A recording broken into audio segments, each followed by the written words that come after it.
2.26, die grafiek hieronder toon die vlakke van 2 hormone wat tydens die menstruele siklus deur die pituitêre klier afgegee word. Nou julle behoort om seker om nou 'n idee te kry van wat belangrik is, wat deur al hierdie vraestelle wat ek nou vir julle hierso die vrae uitgehaal het oor die verskillende afdelings, waarop hulle wil hê julle moet klem lê, hoe dit gevra word en ook hoe jy dit moet beantwoord. En dit gaan die lewe vir julle regtig baie makliker maak tydens September en die November eksamens. Alright, so definitief hierdie hormone, definitief die menstruele siklus. Noem 2 funksies van hormoon B. Nou weer eens, daar kan jy sien, hormoon B is 'n hormoon wat piek by ovulasie. So jy weet dit is LH. Nou vra hulle vir jou 2 funksies van LH. En dis nie net ovulasie nie, maar ook die vorming van die corpus luteum. Daar is hy. Verduidelik waarom 'n vrou wat sukkel om swanger te raak, pille wat hormoon A bevat as behandeling moet gebruik. Wel, hierdie spesifieke hormoon is natuurlik FSH. En as jy sukkel om swanger te raak, dan stimuleer hierdie FSH die ontwikkeling van follicles. En natuurlik hoe meer graafse follicles jy het, hoe meer eierselle is daar so wat vrygestel kan word of sekondêre oosiete wat vrygestel kan word, wat natuurlik die kanse op swangerskap gaan verbeter. Daar so noem hulle dit vir jou. Se vlakke van hormoon B konstant gemonitor moet word. Wel, hormoon B, soos sê, dis LH, so as hy nie daai vlakke het nie, dan gaan ovulasie natuurlik nou nie kan plaasvind nie.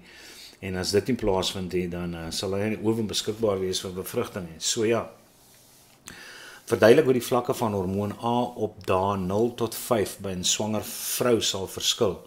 Nou hormoon A is FSH. By 'n swanger vrou moet jy onthou dat progesteroonvlakke gaan hoog bly en progesteroon inhibeer FSH. So daai hormoon A se vlakke gaan baie laag wees tydens 'n vrou wat swanger is. Daar sê hulle vir jou, sal laag bly. Die hoë progesteroonvlakke tydens swangerskap sal die afskeidings natuurlik van FSH inhibeer. Beskryf die sekresies van die ovariale hormone en hulle rol in die menstruele siklus. Nou asseblief, hulle sê hierso van die ovariale hormone. Nou daar's 4 belangrike hormone wat jy moet ken. Dis estrogen, progesteroon, FSH en LH. Maar FSH en LH is nie ovariale hormone nie. Dit is hormone wat deur die pituitêre klier afgeskei word. So die ovariale hormone neem ek aan, hulle verwys spesifiek na estrogen en hulle verwys spesifiek na progesteroon.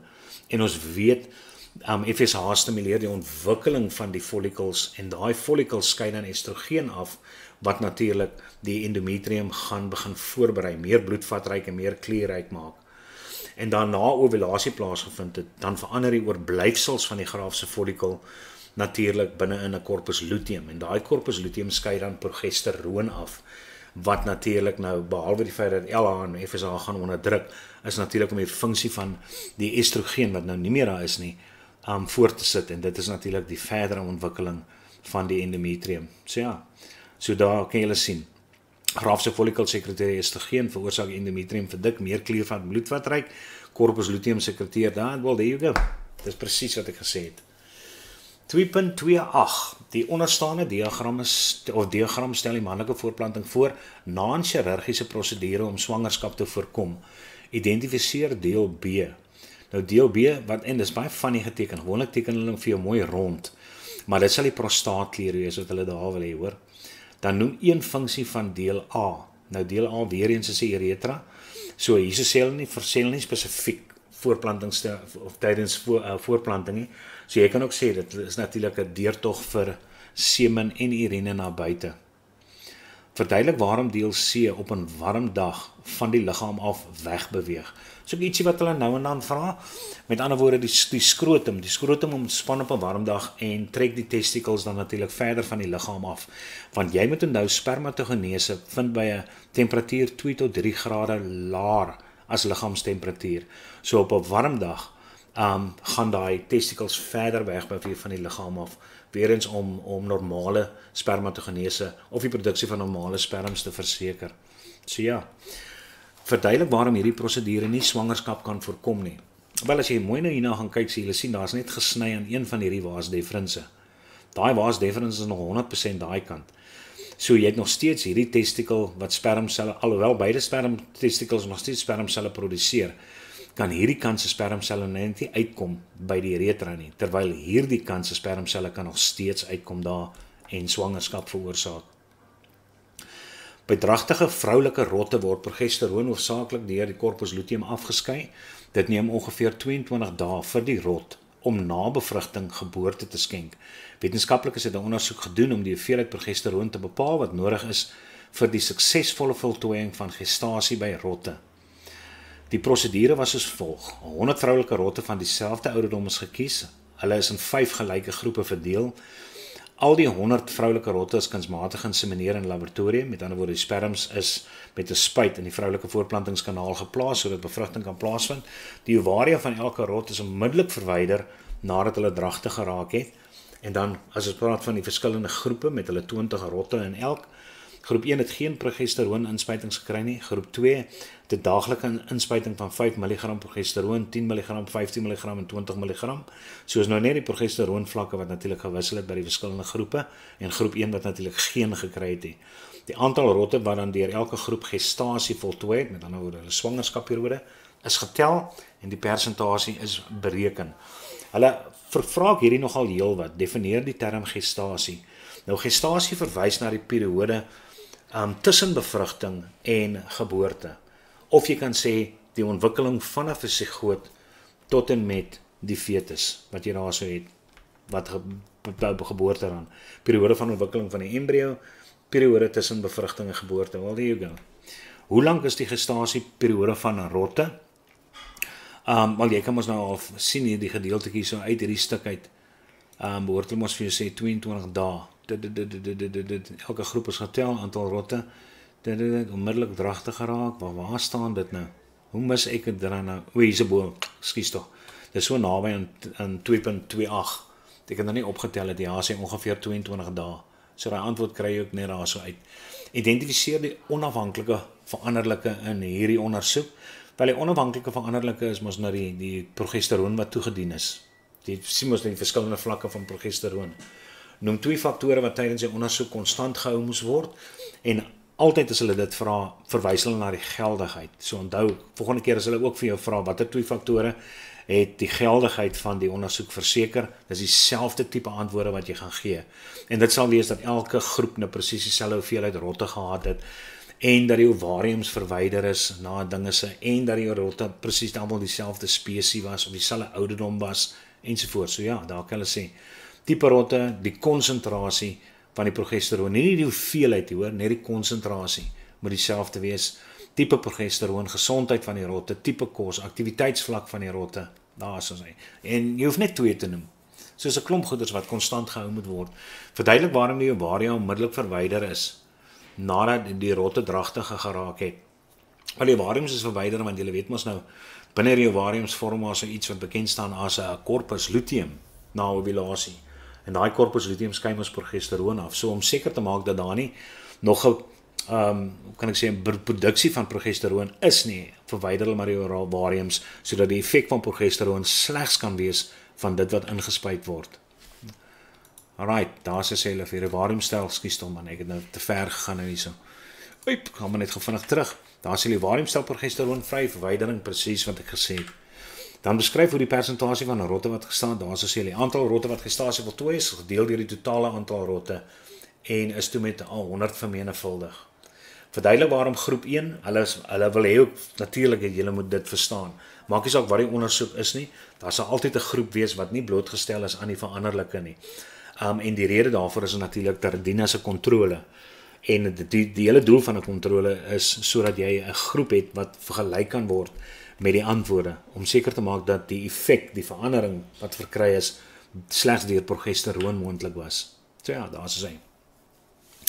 2.30 Guppy visse het 'n baie interessante voortplantingsmetode. Tydens paring plaas die mannetjie pakkies met sperms binne in die wyfie se voortplantingsopening deur 'n orgaan bekend as 'n gonopodium. Hierdie proses vind verskeie kere plaas en die wyfie berg van die ekstra sperms. Die bevrugte eiers bly binne in die wyfie se liggaam totdat hulle uitbroei en die kleintjies word dan lewendig gebore. Die gestasietydperk is gewoonlik tussen 22 en 28 dae. Noem die soort bevrugting, want dit gaan inwendig wees want dit vind binne die wyfie plaas. Verduidelik 2 maniere waarop die soort bevrugting genoem 'n suksesvolle voortplanting kan verhoog. Wel heel eerstens omdat dit binne die wyfie plaasvind, gaan dit natuurlik veiliger wees. wat omgewingsveranderinge en meer beskerm teen predatore gaan wees. En die feit dat daar so baie spermselletjies ook vrygestel gaan word, sal ook seker my help. Maar ja, comfort guppies as ovovivipar beskou, wel heel eerstens want hulle sê dan word lewend geboorte gegee, maar as eiers. So as eiers binne die wyfie en dan sal hulle daar bly totdat hulle uitbroei en dan word die kleintjies lewendig geboorte gegee. 2.3.1 lees die uittreksel hier onder, die blouvin tuna, die groot wit haai en die bottelneusdolfyn is 3 akwatiese spesies wat in die Indiese Oseaan voorkom en volwasse blouvin tuna stel jaarliks 540 miljoen eiers in die water vry, terwyl die wyfie groot wit haai elke 2 jaar 2 tot 12 nakommelinge deur middel van oviviviparie voortbring. En wyfie bottelneusdolfyn wat 'n soogdier is vivipar of viviparie en bring elke jaar 2 tot 3 jaar, tog 1 nakommeling voort. 2.3.1 vra vir jou noem die soort bevrugting wat by die bottelneusdolfyn plaasvind. Wel bottelneus is inwendige bevrugting, nee, dat is viviparie daarso. Soos inwendig verduidelik hoe 2 van die voortplantingsstrategieë van die groot wit haai sy voortplantingssukses verhoog. Wel hier sê hulle vir jou bring nakommeling deur middel van ovoviviparie. Met ander woorde, ons weet bevrugting vind inwendig plaas en dan natuurlik die feit dat daar so eiers is en dit binne die wyfie is, beteken dit word ook baie meer beskerm teen predatore ensovoorts. Verduidelik een rede waarom die blouvin tuna groot hoeveelhede eiers vrystel. Wel, die rede daarvoor is natuurlik omdat dit uitwendige bevrugting is en die kanse dat baie van die eiers opgeëet gaan word deur predatore groot is of dat die eiers miskien beskadig kan word deur omgewingsveranderinge.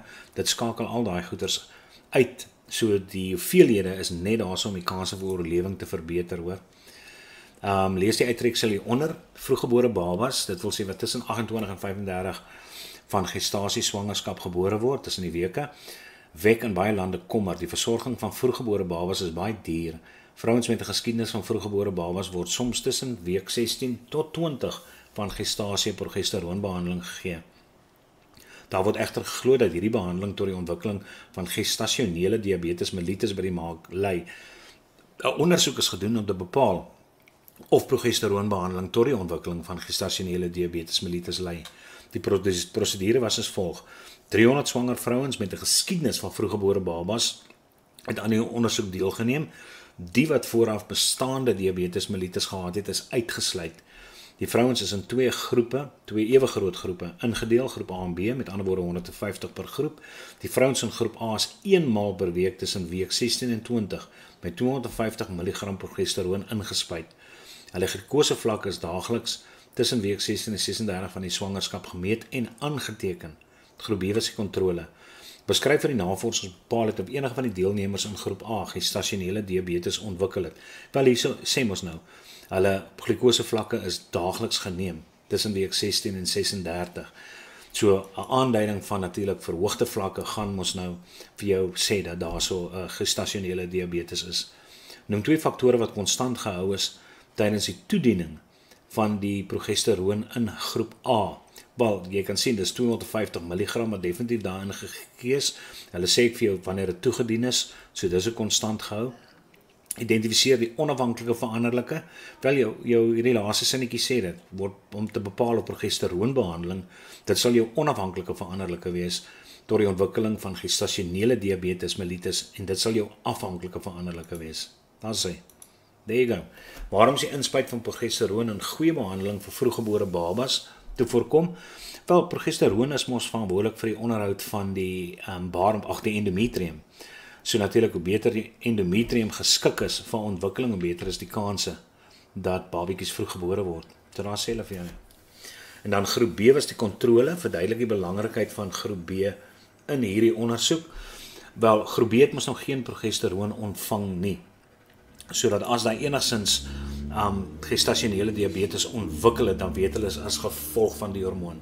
So daai kontrole dien natuurlik as 'n stel waar teen die resultate vergelyk kan word. Graad 12, dit is die einde van al hierdie voortplantingsvragies. So ek sê, dit sluit alles behalwe die November vraestel in wat nou nog nie beskikbaar is tot op hierdie spesifieke punt nie. So sodra dit beskikbaar raak, sal ek dit natuurlik oplaai na my cloud space toe. Alright, sterkte hoor.